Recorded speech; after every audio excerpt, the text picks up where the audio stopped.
बहुत बहुत धन्यवाद भाई। और आपने एक अच्छा कार्यक्रम आयोजित किया है कि राष्ट्रहित में नागरिक का कर्तव्य क्या हो सकता है। इसमें दो बातें हैं।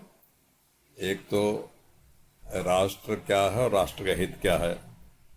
जब तक ये स्पष्ट नहीं होगा कि आखिर राष्ट्र है क्या और राष्ट्र का हित क्या, तब तक फिर नागरिक कर्तव्य कैसे आएंगे। दूसरा एक शब्द महत्वपूर्ण है, नागरिक शब्द है। अब मैं कई बार सोचता हूँ, ये मेरे मन में जो आता है, एक है नगर एक है गांव। तो नगर में रहने वाले तो हुए नागरिक, और फिर ये गांव में जो रहते हैं हम जैसे लोग, उनका स्टेटस क्या है, वो कुछ है या नहीं है। तो मैं कई बार सोचता हिंदी में शब्द ये नागरिक कहाँ से घुसा है। तो अंग्रेजी का शब्द सिटीजन है। तो सिटीजन शब्द तो उधर से आया होगा, तैरता तैरता जहाँ अंग्रेजी बोली जाती वहां से शब्द आया होगा, हमारा शब्द है नहीं। तो सिटीजन बना होगा, सिटी से जो शहर में रहता है वो सिटीजन है, कुछ इस प्रकार का अर्थ होगा। मैं I am not expert on this matter, लेकिन मैं अंदाजा लगा रहा हूँ कि सिटीजन सिटी में रहने वालों से बना होगा। तो बहुत अरसा पहले जो माना जाता होगा कि जो तो शहर में लोग रहते हैं वो तो ठीक ठाक लोग हैं, उनको कुछ ना कुछ अधिकार देने चाहिए भाई। लेकिन जो गांव में रहते हैं वो तो बेचारे सबाल्टर्न है, जिसको आजकल सोशल साइंसेज वाले कहते हैं ना, हाशिए पर हैं, सबाल्टर्न हैं। हाँ, तो उनका तो कुछ उनको अधिकार दिया जाए, ऐसा दिया जाए। वो उन पर तो नियंत्रण करने की जरूरत है, अधिकार तो उसको दिया जाता है जो प्रबुद्ध हो।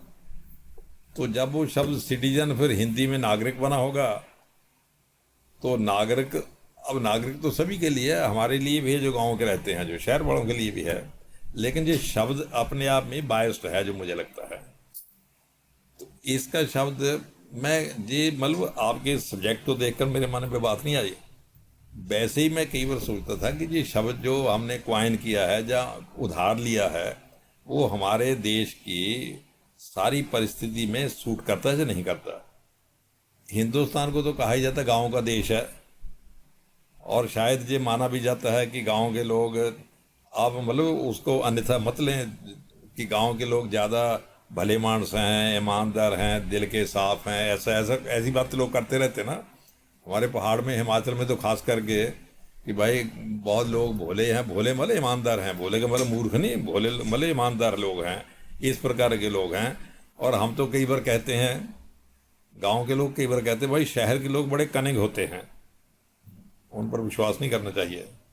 तो ये शब्द जो नागरिक शब्द है, मुझे लगता है हमारी वोकैबुलरी में इसके लिए कोई और शब्द ऐसा निकलना चाहिए जिसमें गांव और शहरों के सभी लोग आ जाएं।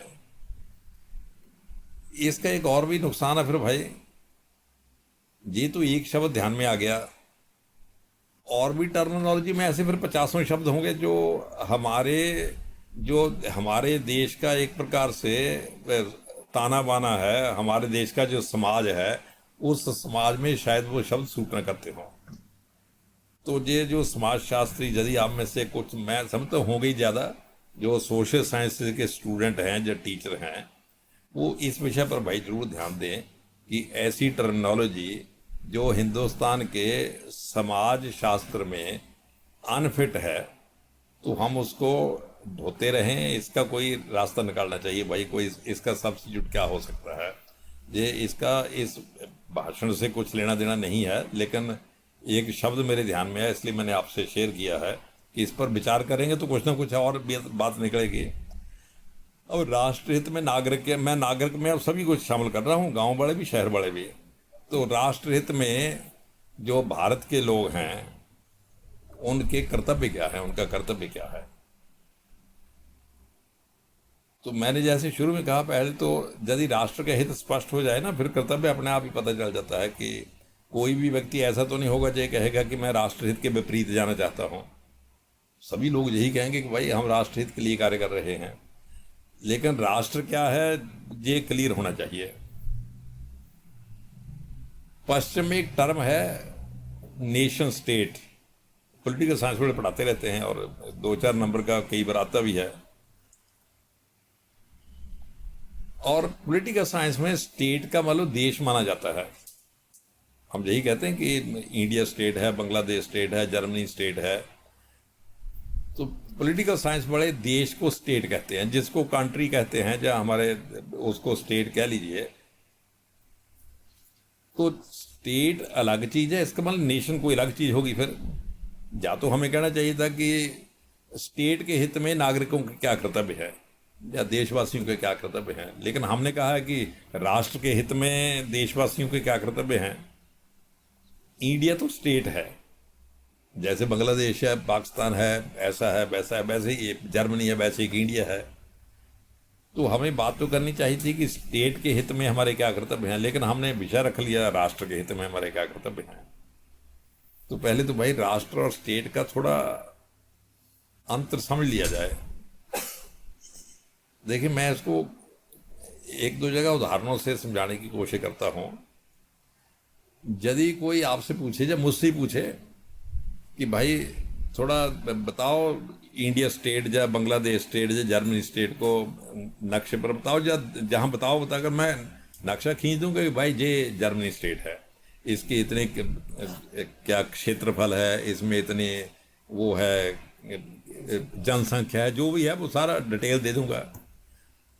आप कोई मुझे कहे कि भारत के जो इंडिया स्टेट है उसका बताओ, उसका बता दूंगा, वो सब जानते ही हैं, लिखा ही होता है इतनी क्षेत्रफल, इतना जनसंख्या, इतना गांव, इतना फलाना। आप कोई कहता है कि भारत राष्ट्र को नक्शे पर दिखाओ, तो मैं उसको कैसे दिखाऊंगा भारत राष्ट्र को। हम थाईलैंड जाते हैं तो वहां आप मुझे कोई बता रहा था कि वहां का जो हवाई अड्डा है उसमें वो लगा हुआ बहुत बड़ा चित्र सागर मंथन का शायद लगा हुआ, कुछ ऐसा बता रहे थे कि अब थाईलैंड वालों का सागर मंथन से भाई क्या लेना देना है। हम तो कहते वो इंडिया स्टेट का मामला है, ये हमारा मतलब सागर मंथन हमारे देश की हिस्ट्री में आता है, तो थाईलैंड वाले इसको क्यों ढो रहे हैं। थाईलैंड वाले कहते हमारा है। इसी प्रकार जैसे ये राम वाला मामला है, तो हमें कोई पूछे कि भाई ये राम कहाँ हुए, हम बताएंगे भाई साहब अयोध्या में हुए, अभी इतना हंगामा हुआ, आपको अभी यही नहीं पता कहाँ हुए। उनका घर गिरा दिया था मुगलों ने।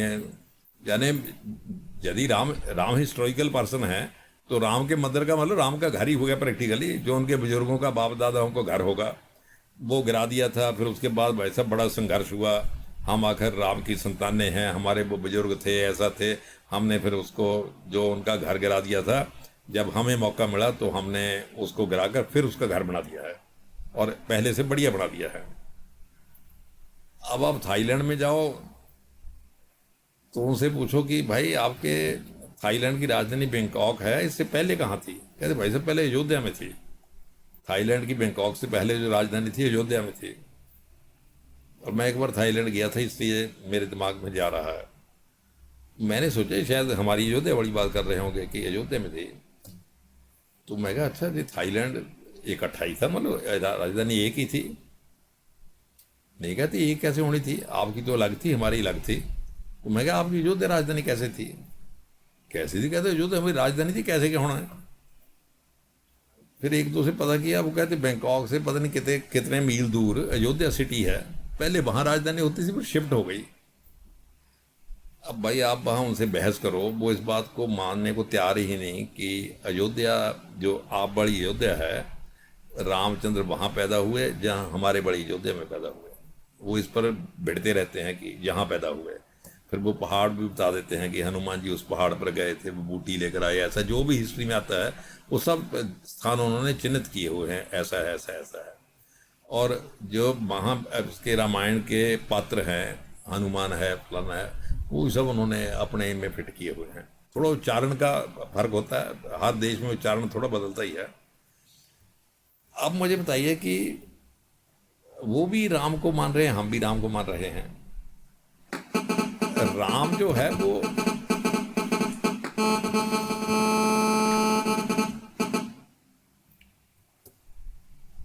अब चलिए एक राम का उदाहरण मैंने दे दिया, और ऐसे 50 उदाहरण आपको मिल जाएंगे। एक इसमें मैं और उदाहरण ऐड करके अपनी बात को थोड़ा और स्पष्ट करूंगा। मैंने पिछली बार भी उदाहरण दिया था लेकिन उदाहरण अच्छा है, उससे बात समझ आती है, तो इसलिए मैं उसको दोबारा रिपीट करता हूँ। मेरे एक मित्र हैं, बहुत अरसा पहले अमेरिका में चले गए थे।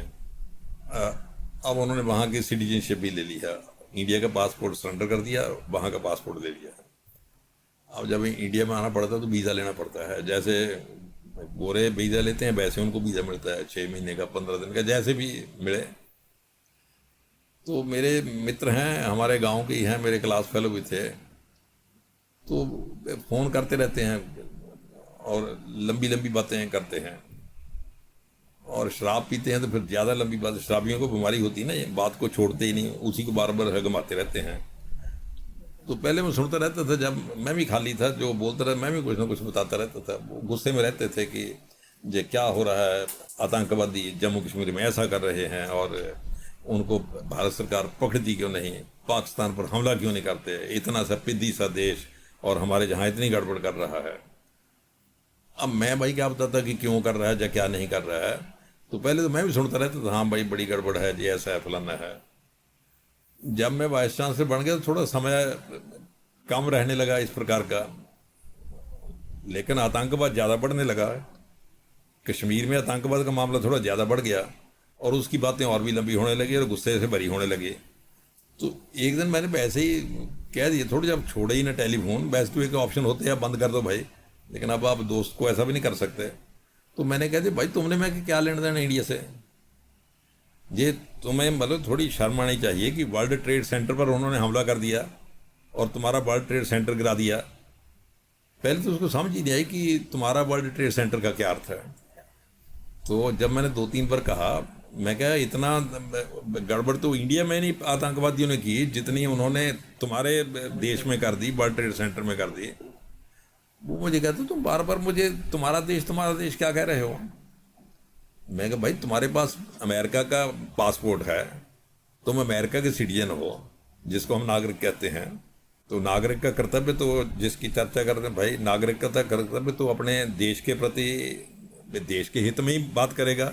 और तुम बात करते, वो खुश हो रहा था, कहता अब इनको पता चला, जब इनके वर्ल्ड ट्रेड सेंटर पर हमला हुआ ना, तब इनका दिमाग ठिकाने आया कि आतंकवाद क्या है। वो कह रहा था इनके वर्ल्ड ट्रेड सेंटर पर, मैं कह रहा था तुम्हारे वर्ल्ड ट्रेड सेंटर पर। तो फिर वो उसने गुस्से में आकर कहा कि, जब मैंने उसको कहा कि तुम अमेरिकन सिटीजन हो, तुम्हारे पास अमेरिकन पासपोर्ट है, तुम तो हिंदुस्तान में आ ही नहीं सकते, तुम्हारे पास तो वीज़ा लेना चाहिए। उसने एक बड़ी मज़ेदार बात कही। पहले तो थोड़ा चुप ही हो गया, फिर शायद सोच कर ही कहा होगा। उसने कहा कि सिटीजन होने से क्या होता है भाई, वो तो पासपोर्ट मेरे पास, मैं सिटीजन, लेकिन सिटीजन होने से क्या होता है। मैं अमेरिका का सिटीजन हूँ, इंडिया का नेशनल हूँ। अब जी साड़ी नई बात हो गई जी कि सिटीजन अमेरिका का है, नेशनल इंडिया का है। तो इसका मतलब इंडिया का नेशनल बनने के लिए पासपोर्ट की जरूरत नहीं, कुछ जरूरत नहीं, आप अमेरिका में बैठकर भी इंडिया के नेशनल हो सकते हो। अब मेरा पॉइंट समझ गया ना भाई। सिटीजनशिप, उसने कहा सिटीजन होने से क्या होता है। सिटीजन का तो इतना ही अर्थ है कि आप जिस देश के नागरिक हो, सिटीजन हो, उसके कानून का पालन करो, उसके, वो कहते हैं दाएं चलो तो दाएं ही चलो, वो कहते हैं बाएं चलो तो बाएं चलो, इनकम टैक्स इतना जमा कराओ, लाल बत्ती आई तो रुक जाओ, जो भी कानून है उसका पालन करो, तो लोग कहेंगे he is very good citizen. भाई सिटीजन का मामला और है, और वो किताबों में लिखा भी जा सकता है। राष्ट्रीयता जो मामला है वो दिल का मामला है। राष्ट्रीयता का ना नक्शे से कुछ लेना देना है, ना उसकी वो सीमा है। स्टेट की तो सीमा है, सब बता सकते हैं कि इधर आपके बांग्लादेश है, इधर पाकिस्तान है, इधर म्यांमार है, इधर फलाना है। लेकिन कोई पूछे भारत राष्ट्र के बारे में तो क्या बताएंगे कि इधर क्या है। वो भला मानस अमेरिका में बैठा अपने आप को भारत राष्ट्र का कह रहा है। इसलिए एक बात ध्यान में रखिए भाई, स्टेट और राष्ट्र अलग अलग चीज है। राष्ट्र का संबंध हृदय से है, आत्मा से है। आप कहीं बैठकर यदि भारत की हिस्ट्री आपकी हिस्ट्री है, भारत का इतिहास आपका इतिहास है, भारत की विरासत आपकी विरासत है, जब आप उससे जुड़ गए हो तो आप समझ लीजिए कि आप भारत के राष्ट्र बन गए हो। अब क्या स्टेट का हित और राष्ट्र का हित अलग अलग हो सकता है क्या? ये बात है भाई, हम नागरिक के कर्तव्य की बात कर रहे हैं कि ऐसा ऐसा भी पॉसिबल है कि स्टेट का हित अलग चीज में हो, राष्ट्र का हित अलग चीज में हो।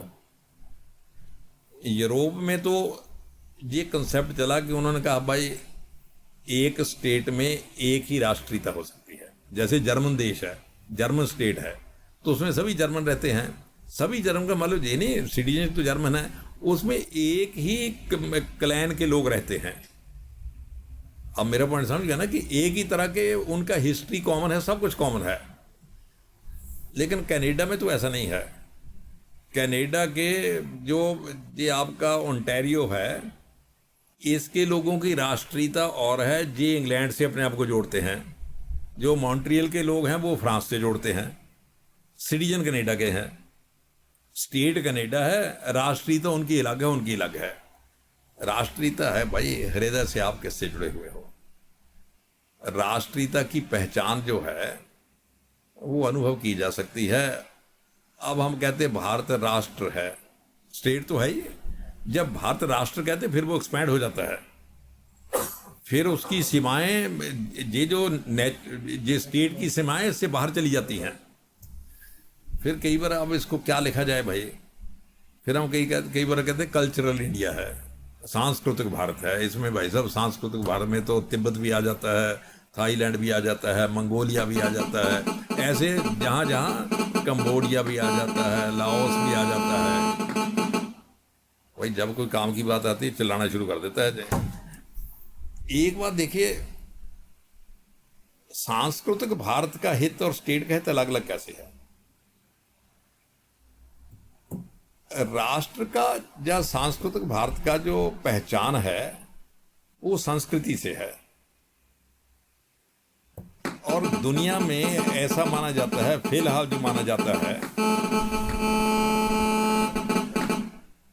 दुनिया में ऐसा माना जाता है, फिलहाल जो स्थिति है कि क्लैश ऑफ सिविलाइजेशन चला हुआ है। एक उसने तो किताब भी लिखती थी, वो सैमुअल हैमिंगटन, क्या नाम था उसका, उसकी मोटी किताब है, उसमें उसने 2-3 बातें लिखी हुई हैं कि अभी 2 सिविलाइजेशन हैं, दोनों सेमेटिक सिविलाइजेशन है। उसने एक इस्लाम की बात की है, क्रिश्चियनिटी की बात की है कि राष्ट्र जो है उसकी पहचान क्या है। जैसे मैंने कहा सैमुअल हैमिंगटन ने कहा कि उसका एग्जैक्ट नाम देख लेना क्या है, मेरे ध्यान में सैमुअल हैमिंगटन है, कुछ ऐसे ही नाम है उसका। हाँ हाँ, जो भी चलो हो, उसमें कोई आपके ध्यान में है ही। उसने कहा 2 सिविलाइजेशन है जिनका क्लैश शुरू हो गया है, और वैसे तो पहले से ही है, जिसको धर्मयुद्ध कहा जाता है, वो हिस्ट्री में उनका क्लैश ही है। एक इस्लाम की सिविलाइजेशन, एक क्रिश्चियनिटी की सिविलाइजेशन, दोनों सेमेटिक सिविलाइजेशन है, और दोनों ने लगभग दुनिया के हर राष्ट्र को ख़त्म कर दिया है। अब दुनिया के जितने देश हैं, स्टेट को आप छोड़ भी दें, मानसिक रूप से या तो वो इस्लाम की राष्ट्रीयता से जुड़ गए हैं या क्रिश्चियनिटी की राष्ट्रीयता से जुड़ गए हैं।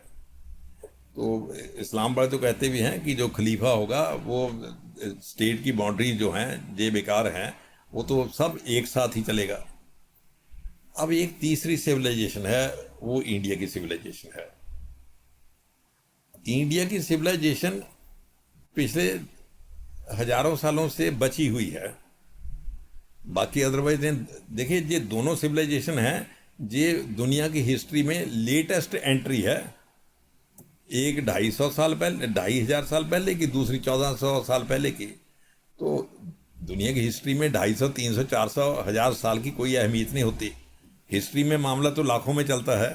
आपके जहाँ तो वैसे भी ब्रह्मा जी के दिन पर मामला आ जाता है कि पहले अरब है, फिर खरब है, फिर पद्म है, फिर शंख है, उसके बाद फिर ब्रह्मा जी का एक दिन है, फिर एक रात है, अरबों खरबों तक पहुँच जाता है।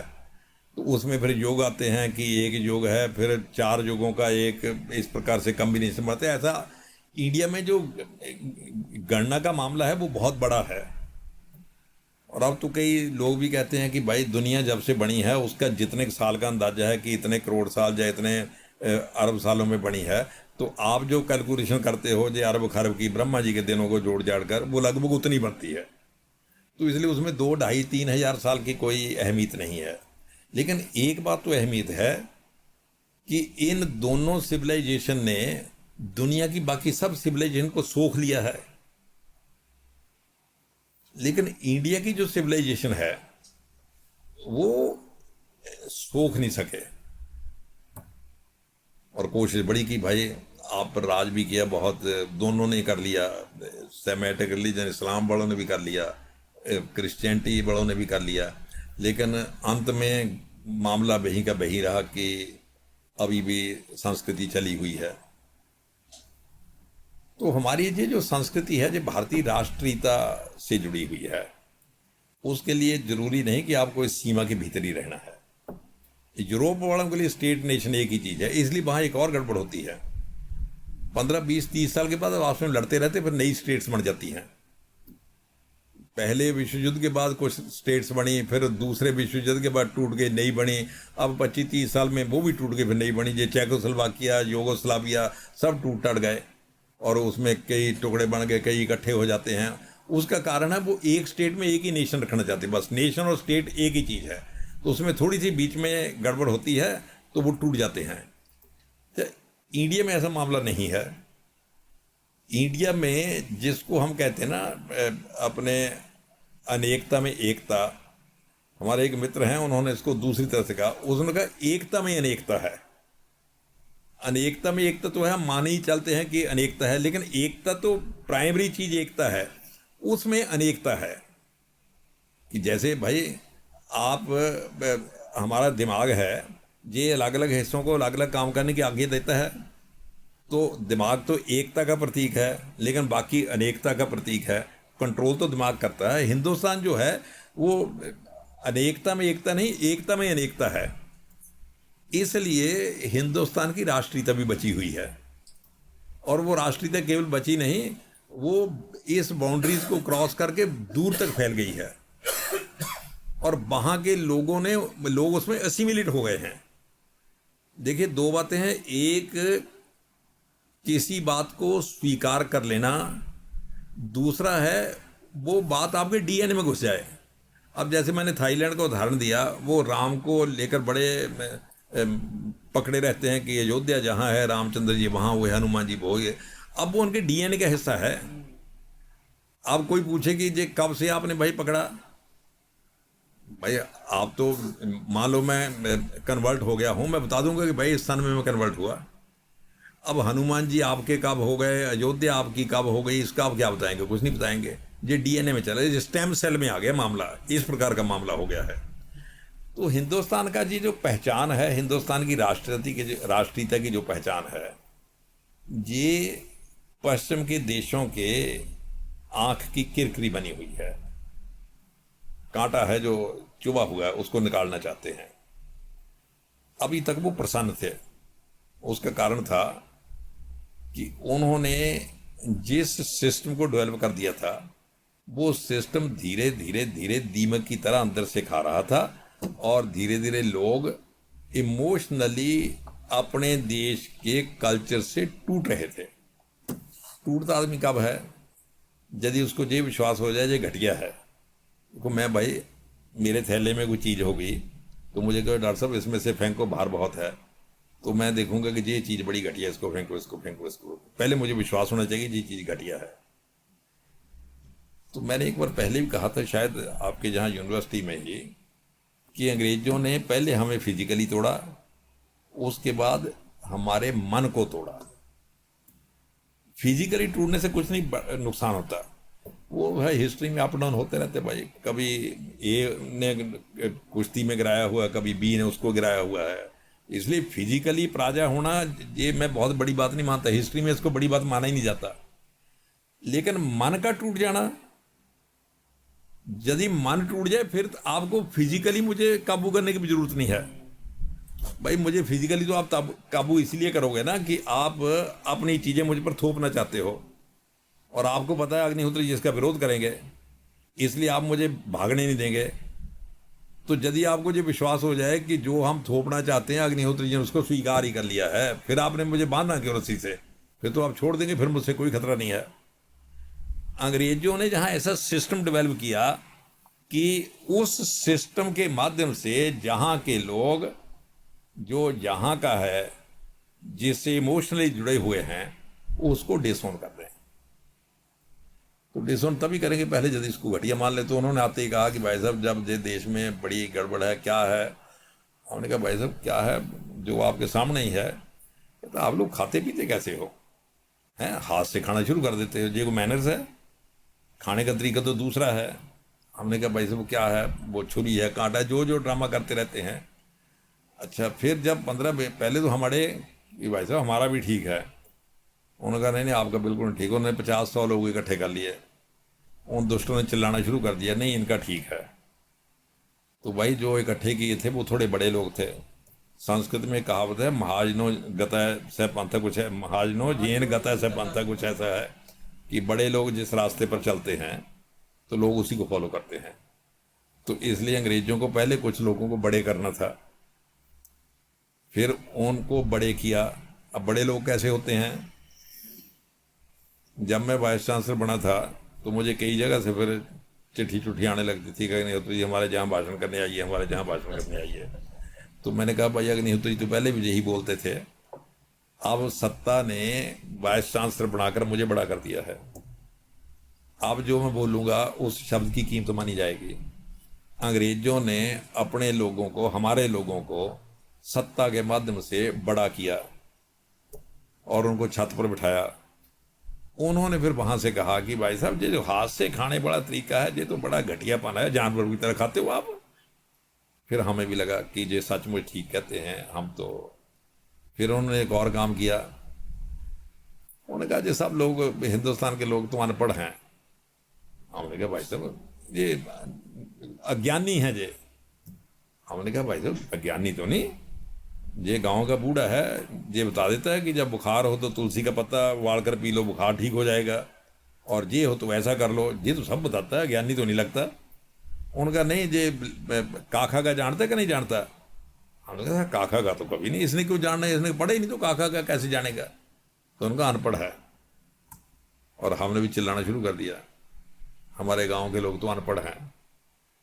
मतलब ज्ञान उनके पास है, लेकिन अंग्रेजों ने पैरामीटर बना दिया कि जो स्कूल में पढ़ा हुआ है वो ही ज्ञानी है, जो हमारे स्कूल में पढ़े ही नहीं वो ज्ञानी कैसे हो सकता है? और जो उन्होंने कहा हमने भी चिल्लाना शुरू किया। अभी भी हम तो अभी तक भी कहते रहते हैं भाई साहब ये लोग बेचारे हिंदुस्तान को तो ये वोट देने का अधिकार सभी को दे दिया, ये तो मैट्रिक पास तो कम से कम होना चाहिए।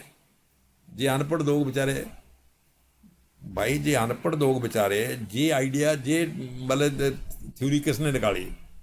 ये अंग्रेजों ने निकाली, ताकि पूरे हिंदुस्तान को फिर हमारे जो ये डॉक्टर थे दवाई से इलाज करते थे, अब अंग्रेजों ने अपने डॉक्टर लेकर आए। तो लेकिन गांव में तो भाई लोग इलाज करते ही थे, डॉक्टर भी थे ही, उसको आप वैद्य कहते थे, हकीम कहते थे। लेकिन अब उनमें एक और बीमारी थी, वैद्यों में इलाज करते थे भले मानस, पैसे नहीं लेते थे। और कहीं को बस होता आजकल भी गाँव में है ना नुस्खा है, वो पैसा नहीं लेंगे। पैसा क्यों नहीं लेंगे? कि भाई साहब बुजुर्गों ने कहा हुआ है यदि पैसा लिया तो ये असर नहीं करेगा। यानी इलाज करना पैसा कमाने का माध्यम नहीं है। पैसा कमाने के लिए तो खेती करेंगे और काम करेंगे। ये तो हमारे पास एक इसका मतलब ज्ञान है, जो हमारे पास कुछ चीज़ है वो जनता के लाभ के लिए दे रहे हैं। अब अंग्रेजों का डॉक्टर कम वक्त पैसे लेता था, वो तो अभी भी कहते कई बार हो जाता है कि यदि लाश पड़ी है उस पर ऑपरेशन टेबल पर, बिल बना है 24 लाख का, वो है लाश नहीं उठाने देते कि बिल भरो। अब उनका डॉक्टर पैसे लेता है, हमारा डॉक्टर फ्री करता है। उन्होंने कहा नीम हकीम खतरे जान, इनसे भाई बचो। और हमने भी तीसरे दिन ही कहना शुरू कर दिया कि बचो। मेरा मतलब मैं जो 2-3 उदाहरण इसलिए दे रहा हूँ भाई, अंग्रेजों ने जो सिस्टम बनाया उस सिस्टम में हमारे मन में एक बात डाली कि हम लोग छोटे हैं, घटिया हैं, हमें कुछ नहीं आता जाता, ये लोग नॉलेजेबल हैं, ज्ञानवान हैं, आगे बढ़ने वाले, हमें इसको फॉलो करना है। तो एक बार उन्होंने सिस्टम बना दिया। फिर हमें लगता था जब सरकार बदल जाएगी, जब देश से अंग्रेज चले जाएंगे तो सबसे पहले हम इस सिस्टम को उखाड़ेंगे। कम से कम अपने इतिहास के प्रति, अपने विरासत के प्रति, अपने ज्ञान के प्रति गौरव तो होना चाहिए भाई। तो यदि गौरव ही ना बचा फिर तो संस्कृति गई। तो हमने सोचा था अब सरकार आ गई है, अपनी सरकार है, ये पूरे सिस्टम को चेंज करेगी। और जो भारतीयता की पहचान है उसको ये स्ट्रेंथन करेगी। तो लेकिन वही गड़बड़ हो गई और उन्होंने भी उसी सिस्टम को जारी रखा, रादर वो उनसे भी तेजी से जारी रखा। एक जो अयोध्या वाला ही मामला है, मैं इसको डिस्कस नहीं करना चाहता था, लेकिन देखिए अयोध्या में ये जो रामचंद्र जी का घर जब मंदिर गिराया और उसकी जगह जो मस्जिद का ढांचा खड़ा किया, उसका पर्पस क्या था? लोग कहते बाबर वहाँ मस्जिद बनाना चाहता था। वो मैं कहा भाई उन दिनों तो अयोध्या वैसे उजाड़ ही होगा, तो मस्जिद बनाने के लिए तो सैकड़ों एकड़ जमीन पड़ी थी, कहीं भी बना लेता। यदि मस्जिद ही बनानी होती तो मस्जिद वहीं बनानी थी, और इतनी आसपास जमीन पड़ी है, मस्जिद बना सकता था। इसका मतलब मस्जिद बनाना तो उसका पर्पस था ही नहीं। एक बात तो पक्की हो गई कि उसका उद्देश्य मस्जिद बनाना तो बिल्कुल नहीं था। फिर उसका पर्पस क्या था? फिर मुझे लगता है उसका पर्पस जो मैं समझता हूँ, आजकल जब सरकार बदलती है तो गजट नोटिफिकेशन निकलता है कि नहीं निकलता? आपका वीसी भी बदलता है तो गजट नोटिफिकेशन निकलता है, उससे लोगों को पता चल जाता है द गवर्नर या फलाना जो hereby please to notify, और पता चल जाता है, गजट में छपता है तो पता चल गया। अब जिन दिनों बाबर एंड कंपनी थे उन दिनों गजट नोटिफिकेशन तो नहीं निकलते थे, तो पब्लिक को कैसे पता चले कि इनकी सरकार आ गई है? तो फिर जो भारतीय इतिहास के गौरव पुरुषों के स्थान थे उनको तोड़कर उसकी जगह अपना स्थान बनाया जाए, तो ये गजट नोटिफिकेशन होता था कि भाई साहब अब हमारी सरकार आ गई है। पहले जहां मंदिर था तो आपके लोगों की सरकार थी, अब उसको गिरा दिया है। अब जहां मस्जिद आ गई, मस्जिद वो मस्जिद थी ही नहीं, that bye gazette notification. Gazette notification का तरीका था। विदेशी शासकों ने हिंदुस्तान के इस प्रकार के स्थानों को गिराकर एक बार से इनडायरेक्टली ये हिंट दिया, देखिए आज तो भाई सरकार बदली तो वोट डाल दो, बदल लो। उन दिनों वोट का तो मामला था नहीं, तो सरकार आती थी डंडे के जोर से आती थी, डंडे के जोर से गजट नोटिफिकेशन करते थे। अब जब कुछ लोगों ने, देखो जी इन लोगों ने वो गिरा दिया, ढांचा गिरा दिया। हमने कहा भाई जब बाबर की सरकार खत्म हो गई तो गजट नोटिफिकेशन तो उसी वक्त निकल जाना चाहिए था, लेकिन तब अंग्रेजों की सरकार आ गई, उन्होंने अपनी सरकार के गजट नोटिफिकेशन निकालने शुरू कर दिए। ये परंपरा उन्होंने शुरू की थी। तो जब उनकी सरकार भी चली गई तो भाई पुराने जो गजट नोटिफिकेशन जगह जगह है, या तो उसको उठाकर रेफरेंस सेक्शन में रखो, और यदि ऐसे हैं कि रखा नहीं जा सकता तब उसको गिराओ।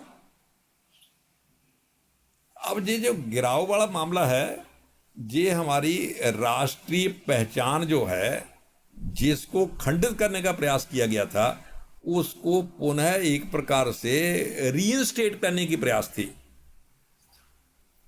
तो भाई पटेल ने तो शुरू कर दिया था कि ये भाई ये सब प्रतीक रीइंस्टेट होने चाहिए। तो उसने तो सोमनाथ को कर भी दिया था, लेकिन वहाँ तब भी कुछ लोगों ने विरोध किया, तो पटेल तो जल्दी निकल गए, तो वो प्रोसेस बंद हो गया। केवल मैं ये तो उदाहरण दे रहा हूँ, बाकी जितने हजारों चीज़ें थी जो एक प्रकार से सिस्टम बदलने की जरूरत थी, वो सरकार ने बदला नहीं। इसलिए हिंदुस्तान की कोई पहचान दुनिया में नहीं बन सकी। देखिए जो वो धीरे धीरे धीरे जिसको कछुए की गति से वो पहचान एक प्रकार से खत्म होती जा रही थी। तो पश्चिम के देशों को लगता था, या देशों को, जो सिविलाइजेशंस को, कि 300-400 साल में ये मामला निपट जाएगा, या 500 साल में निपट जाएगा। 500 साल में हिंदुस्तान की हालत भी यूनान, रोम, वो क्या आता है, रोम मिस्र मिट गए जहाँ से कुछ बात है, ये जो कुछ बात है वो बात खत्म हो जाएगी। फिर इनका कल्चर भी नेशनल म्यूजियम में बंद हो जाएगा, फिर नया आ जाएगा, फिर लोग यही कहा करेंगे कभी हिंदुस्तान भाई ऐसा होता था पहले।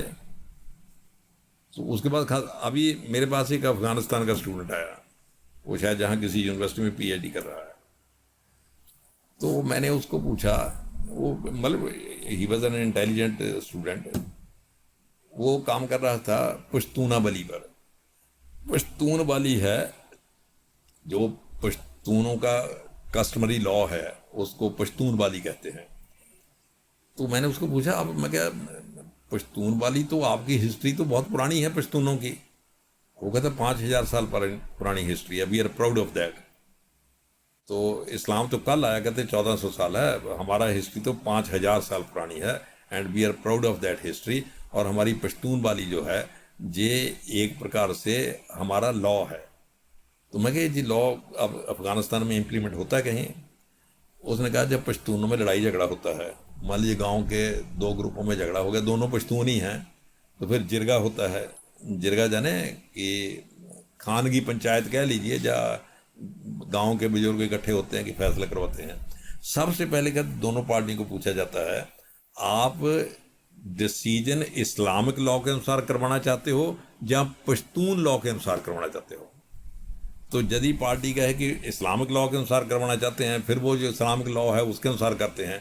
यदि वो कहे पश्तून लॉ के अनुसार करवाना चाहते हैं, फिर पश्तून वाली के हिसाब से उनके लॉ से करते हैं।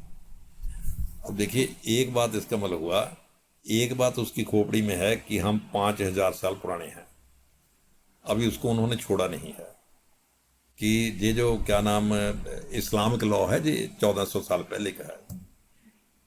फिर मैंने उसको एक बात पूछी, मैं कहा भाई एक बात बताओ, बात तो तुमने बड़ी ज़बरदस्त कही।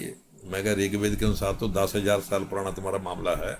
ऋग्वेद में वो बैटल ऑफ 10 किंग्स जो आता है, सुदास की कथा आती है, उसमें पख्तूनों का नाम भी आता है, पर चलो वो नहीं, वहाँ नहीं पढ़ाते होंगे, वो अदर दूसरी चीज़ है। मैं कहा लेकिन इस्लाम के आने से पहले आप लोग कहते बुद्धिस्ट थे। अब देखिए दो बातें हैं, पश्तून लड़ने भिड़ने वाले लोग हैं, कोई ऐसे तो है नहीं कि तुरंत सरेंडर कर देंगे। तो मैं क्या आपकी कोई हिस्ट्री ऑफ रेजिस्टेंस है? जब आप कन्वर्ट हुए तो आखिर रजिस्ट किया होगा, कोई हिस्ट्री ऑफ रेजिस्टेंस है? अब देखिए जो वहाँ पढ़ाया जा रहा है, मैंने उससे अंदाजा लगाया। उसने कहा नहीं, जब हज़रत मोहम्मद पैदा हुए थे तो हमारे ख़ानदान का कोई जो उसका नाम हुआ हिस्ट्री में फलां फलां फलां फलां फलां, वो मक्का गए थे तो हज़रत मोहम्मद से मिले और बड़े प्रभावित हुए, वो फिर उनके शिष्य बन गए, इस्लाम में चले गए। उन्होंने आकर अपने सब पश्तूनों को बता दिया कि तुम बन जाओ, क्या नाम इसका, तुम इस्लाम में हो गए हो, बन के जाओ, हो गए हो। तो अब मुझे इस बात पर विश्वास नहीं हुआ कि ये आखिर पश्तून लोग हैं, बलोच पश्तून, बिना हिस्ट्री ऑफ रेजिस्टेंस के मामला तो हो ही नहीं सकता। अच्छा मैं कहा एक बात है भाई, हिस्ट्री में मैंने कहीं पढ़ा कि अफगानिस्तान में जो लोग इस्लाम में कन्वर्ट हुए, जो 900 के आसपास की बात है, 900 जो 1000 समझ लीजिए। जे इसका जो महमूद गजनवी का चाचा था, पत्नी बाप था सुबकतगीन, उसके वक्त में ज़्यादा कन्वर्ट हुए थे। तो हज़रत मोहम्मद तो हुए 615-20 के आसपास। तो यदि आपके वो चले गए तो सुबकतगीन के वक्त में, कहते मैं सर इसकी स्टडी करके आऊँगा। वो काम रिसर्च का कर रहा था, मैंने उसको थोड़ा गाइड किया कि ऐसा लिखो। फिर वो 5-7 दिन बाद मेरे पास आया, उसने कहा जी मैंने पढ़ा कि सब जगह बाई कंसेंट नहीं था, कई जगह रजिस्टेंस भी हुआ है। अब मैं ये सारी कथा आपको क्यों सुना रहा हूं कि अफगानिस्तान का पूरे जो राष्ट्र भाव था वो उन्होंने खत्म कर दिया कि नहीं कर दिया? अब यदि कोई एक दो इक्का दुक्का पीछे घुसने की कोशिश करता है, वो भी तब यदि आप धक्का लगाओ तभी जाएगा ना जी, अदरवाइज तो वो वहीं रुका हुआ है कि एक बुजुर्ग गए थे, सब मुसलमान बन गए, बात खत्म हो गई। और उन्होंने उनके साथ ही एक बात जरूर और कह दी कि उससे पहला जो कल्चर था वो बड़ा इन्फीरियर था। जब एक बार ये खोपड़ी में आ जाए कि पहले इन्फीरियर था, फिर तो ये सुपीरियर है, फिर तो बात ही खत्म हो गई। तो यही बात हिंदुस्तान में हो रही है कि हमारी संस्कृति इन्फीरियर है, हमारे तौर तरीके इन्फीरियर हैं, तो इसको हमने छोड़ना है। धीरे धीरे छोड़ रहे हैं, एजुकेशन हमारे माइंड को कंट्रोल कर रही है। और एकेडमिक फील्ड में इंडियन लैंग्वेजेस को ख़त्म किया जा रहा है। भाई आपने किसी कल्चर को मारना, कुछ करने की जरूरत नहीं है, मदर टंग को मार दो, सब खत्म हो गया अपने आप। मैं अभी पीछे कश्मीर गया था, कश्मीर सेंट्रल यूनिवर्सिटी वालों ने मुझे बुलाया होता, कोई ऐसा ही कार्यक्रम था। अब वहाँ आपको पता कि कोई उस प्रकार की बात करना, थोड़ा एक प्रकार से आपको अलर्ट रहना पड़ता है, बाकी तो कुछ नहीं। मैंने एक बात उनसे पूछी, मैं कहा भाई आपके जहाँ कश्मीरी लैंग्वेज में पहली क्लास से लेकर MA तक कश्मीरी लैंग्वेज में आंसर लिखने की छूट है या नहीं है? तो वो राजा हैरान हो गए कहते जी कश्मीरी में कैसे कोई लिख सकता है। मैं कहूँ स्कूल एजुकेशन बोर्ड में मैट्रिक में 8वीं में 10वीं में बीए में हिस्ट्री का पेपर है, पॉलिटिकल साइंस का पेपर है, आप कश्मीरी में लिख सकते हो? कहते बिल्कुल नहीं, अलाउड ही नहीं है। मैं कहा यदि पंजाब में जो स्थिति होती तो आग लग जाती। पंजाब में कोई यूनिवर्सिटी कह दे कि बीए के एग्ज़ाम में मीडियम पंजाबी अलाउड नहीं है, तो मेरे ख्याल में तो हंगामा हो जाता है। गुरु नानक यूनिवर्सिटी कह दे कि हम पंजाबी में एमए हिस्ट्री में करना चाहता हूँ पंजाबी मीडियम से, गुरु नानक यूनिवर्सिटी कह दे कि आपको अलाउड नहीं है, आपको अंग्रेजी में लिखना होगा, तो दूसरे दिन वहाँ आग लग जाए। तो मैंने कहा केवल कश्मीर स्टेट हिंदुस्तान की पहली स्टेट है जिसमें कश्मीरी भाषा में कुछ लिखा नहीं जा सकता, और फिर जहाँ शांति है। तो फिर मैं क्या, आप ये कहते हो कि कश्मीरियत के लिए लड़ रहे हैं, तो जब कश्मीरी लैंग्वेज ही खत्म हो गई तो कश्मीरियत कहाँ से बची भाई? मदर टंग खत्म हो गई तो कश्मीरियत भी गई साथ ही। तो इंडिया में देखिए 2-3 चीजें हो रही हैं। भारतीय भाषाओं को खत्म करने की कोशिश हो रही है, विदेशी भाषा मैं थोपी की बात देखिए, बहुत भाषाएं पढ़नी चाहिए, जितनी भाषाएं आएंगी उतना लाभ होगा, लेकिन एक होता है लैंग्वेज ऑफ लर्निंग। मैं एक भाषा सीख रहा हूँ तो ठीक है, मुझे फ्रेंच आ गई है तो मैं चाहे फ्रेंच बोल नहीं सकता, मुझे आई नहीं, वैसे मैं उदाहरण दे रहा हूँ, मैं फ्रेंच बोल नहीं सकता, लेकिन यदि मुझे फ्रेंच आ गई तो मैं फ्रेंच की किताबें पढ़ सकता हूँ, फ्रेंच के बारे में जान सकता हूँ। तो लोगों को सेटिस्फाई हो जाना चाहिए कि इसको फ्रेंच आती है। दूसरी स्टेज है वो इतने से सेटिस्फाई नहीं होते, लैंग्वेज ऑफ स्पीकिंग, कि केवल आने से कुछ नहीं होता, फ्लुएंटली बोल सकते हो कि नहीं बोल सकते। अब कोई पूछे कि भाई मैं तो इसलिए सीख रहा हूँ कि मुझे हिस्ट्री की किताबें अंग्रेजी में जो लिखी हैं वो भी पढ़ लूँ, जब मैं पढ़ सकता हूँ बात खत्म हो गई, उसमें मैं लिख भी सकता हूँ अपना थीसिस, तब भी बात खत्म हो गई। तो ये स्पीकिंग पर इतना जोर क्यों दिया जा रहा है? और मामला यहीं रुक जाता तब भी कोई गड़बड़ नहीं थी। तीसरी स्टेज होती लैंग्वेज ऑफ थॉट, वो सबसे खतरनाक स्टेज होती है।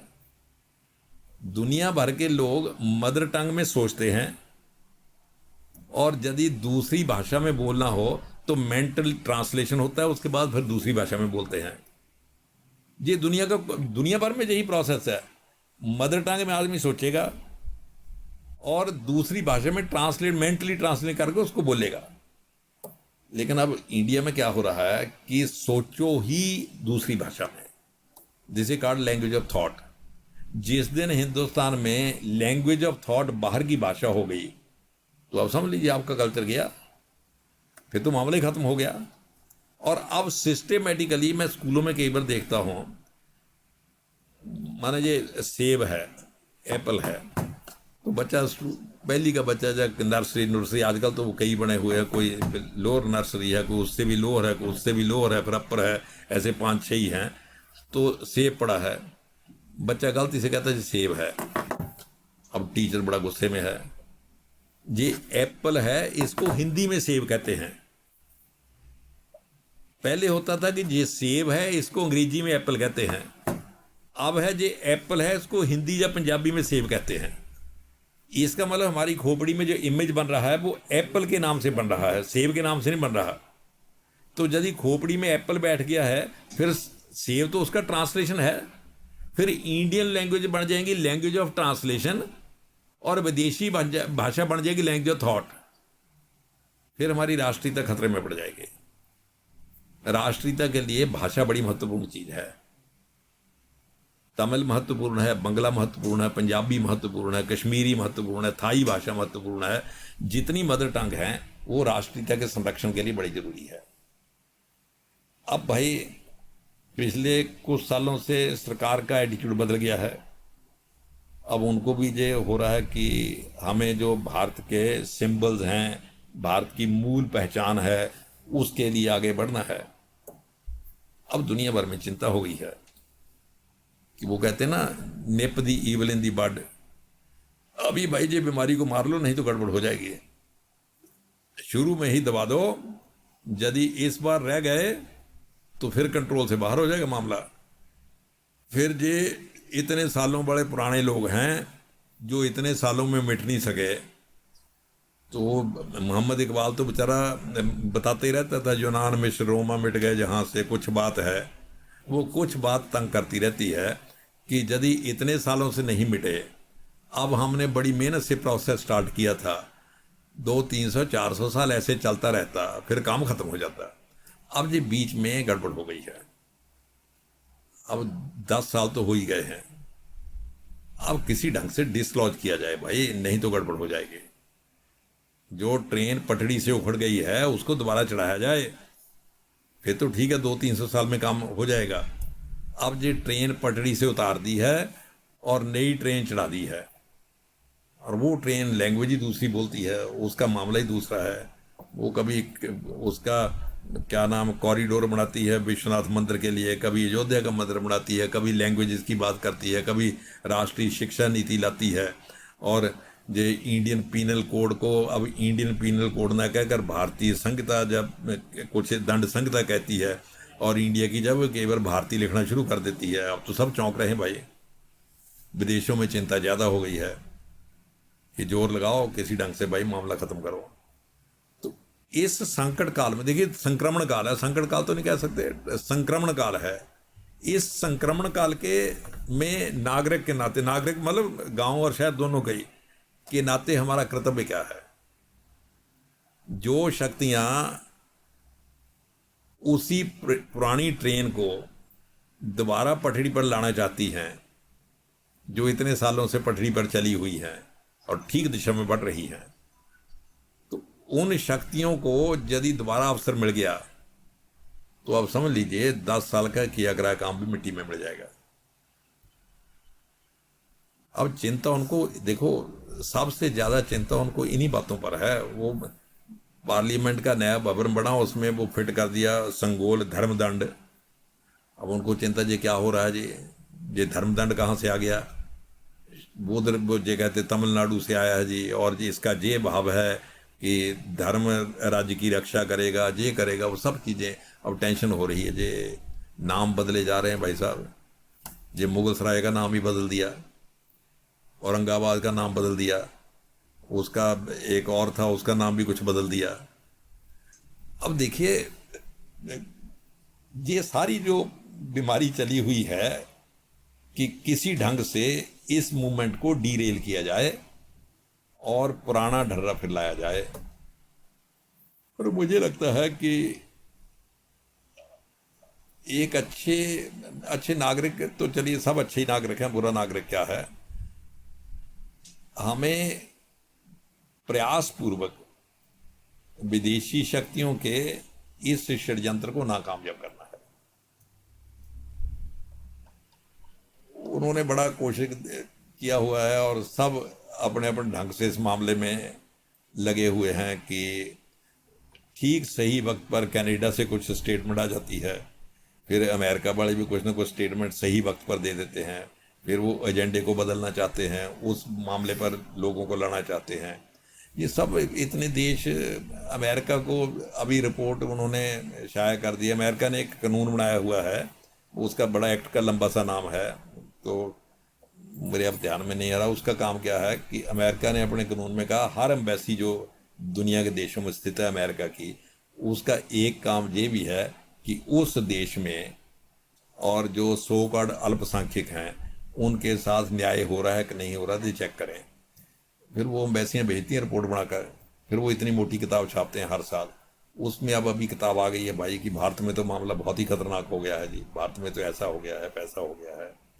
तो ये सारे इस मौके पर वो सारा निकालने का क्या मतलब है कि एक प्रेशर बनाया जाए, एक इस प्रकार का वातावरण बनाया जाए कि हिंदुस्तान बहुत खतरे में पड़ गया है, और इस खतरे से हिंदुस्तान को उभारना हमारा भी काम है। मैंने एक जगह लिखा था, एक मेरी किताब आई थी 10-15 साल पहले, राष्ट्रीय चेतना को चुनौती। अब मैं हैरान हूँ, उसमें जो मैंने लिखा था वो लगभग सत्य सिद्ध। और मैंने उसमें लिखा कि मुझे लग रहा है देश में जिस प्रकार राष्ट्रवादी शक्तियों का उभार बढ़ रहा है, यदि कल देश के सेंटर में, सेंटर मतलब सेंटर स्टेज पर राष्ट्रवादी शक्तियां आ गई, तो अमेरिका किसी ढंग से ये कोशिश करेगा कि हिंदू आतंकवाद का शब्द भी प्रचलित किया जाए। फिर वो एकेडमिक फील्ड में एस्टेब्लिश करेगा कि हिंदू आतंकवाद हिंदुस्तान में बहुत खतरनाक है, अब अमेरिका ने ये तो अपने उत्तरदायित्व तो ले ही लिया है, वो तो कहते ही हैं कि जहां भी आतंकवाद होगा हम उसको नष्ट करेंगे। फिर वो उस आतंकवाद को नष्ट करने के माध्यम से हिंदुस्तान में दखलंदाजी करेगा। और अब लगभग उसने उस प्रकार का तो नहीं कि बम लेकर दखलंदाजी करेगा, लेकिन एकेडमिक फील्ड में उसने ये दखलंदाजियां शुरू कर दी हैं। उस प्रकार के प्रोजेक्ट्स को फंडिंग देना, उस प्रकार की चीज़ें स्थापित करना, उस प्रकार की किताबें ऑक्सफोर्ड यूनिवर्सिटी प्रेस से छापना, कैम्ब्रिज यूनिवर्सिटी प्रेस से छापना। क्योंकि हमारे लोग तो भाई जैसे ही किताब ऑक्सफोर्ड यूनिवर्सिटी प्रेस के छपी है, हम तो आतंक से कांपने लगते हैं कि भाई साहब ये तो किताब ऑक्सफोर्ड यूनिवर्सिटी प्रेस से छपी हुई है। तो बस वो किताब हमारे लिए वेद वाक्य बन जाती है, उसको निरंतर कोट करते हैं आगे से आगे। फिर ये कोरोना की तरह वायरस फैलता है, और ये वायरस सारा बाहर के देशों से आता है। तो ये जो सारा भाई मामला चला हुआ है, इसलिए मुझे लगता है कि हमें इसके बारे में सचेत होना होगा। लेकिन मैं देखता हूं कि हम कम सचेत हैं, और जो बेचारे गांव के हैं वो ज़्यादा सचेत हैं, क्योंकि गांव वाले वोट डालने आ जाते हैं, और जो कहते पौष इलाके हैं वहाँ 40% लोग जाते हैं वोट डालने के लिए, और जिनको हम कहते हैं अनपढ़ गवार हैं वो वोट देने जाते हैं, और जिनको हम कहते हैं बहुत पढ़े लिखे हैं और ये तो पॉलिसी मेकर्स हैं, ये तो देश को दिशा दे रहे हैं, तो भाई वो वोट ही नहीं डालने जाते।